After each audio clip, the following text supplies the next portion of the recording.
Welcome to the Wicked Gamer and Collector. Welcome back to a new video. And in today's video we are going to talk about a MasterLiquid 240 with low profile dual chamber design.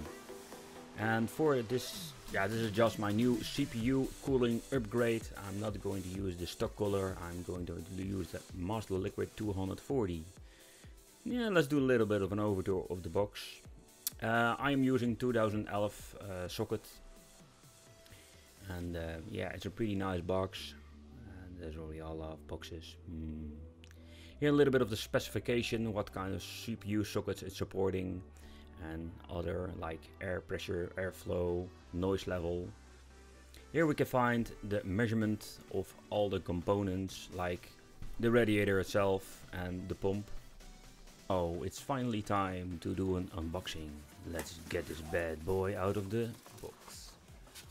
Comes with a little bit of protection to keep all the components in place. Alright, let's begin with the fans. It comes with two 120mm fans, and these are special series fans of CoolerMaster. And what I really love about it, that these fans are very quiet.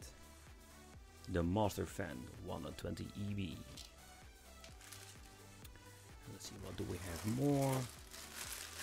Here are all the plates we need, so if you have an Intel AMD processor you can assemble it, because there are several ways to assemble it. It depends a little bit on what kind of CPU you have. Wow. And manual, with some information of course. And let's take a close look at the radiator and the pump. The pump, how do you pronounce it? Alright, it looks pretty damn awesome. And it's quite heavy. And here a little overview of what are we going to get in this package. No, not the package from China. The package from CoolerMaster. And really pleased with the two fans again. And I forget to mention the little splitter that we are going to need. It's possible to use 4 fans on this little radiator. I'm using only 2 fans. And it's a really odd way of installing it.